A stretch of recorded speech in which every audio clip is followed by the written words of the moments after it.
Obrigado, presidente, nobres colegas vereadores. Faço da minha fala também a fala do vereador Bortola, mas dizer que presente há muitos séculos na sociedade, a maçonaria é uma sociedade discreta que tem a liberdade como sacratíssimo direito do homem. Defende a fraternidade, defende a humanidade. Não só presente na nossa praça ali, o vereador Bortola, com os símbolos dela, mas também estampada na bandeira do Rio Grande do Sul, os símbolos, né, que nos levam, né, aos ideais maçônicos também.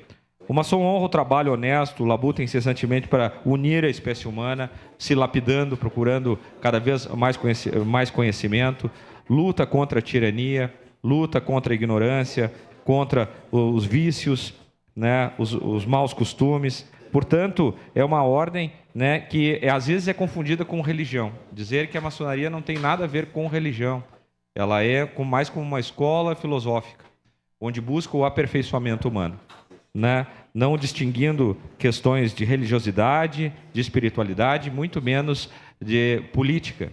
São aceitos membros com qualquer, né, conotação, com qualquer religião, com qualquer viés político. Então, é uma instituição que prega a tolerância.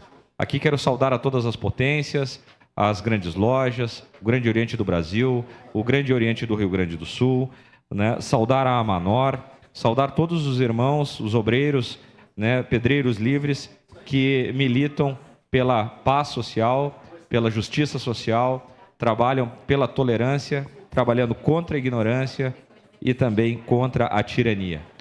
Né? Parabéns à maçonaria e queria pedir o voto de todos os vereadores para que aprovassem esse projeto de lei por enaltecer a todos aqueles que labutam nesta área e, vamos dizer assim, enaltecer a nossa sociedade. Então, muito obrigado a todos. Obrigado. Encerrada a discussão.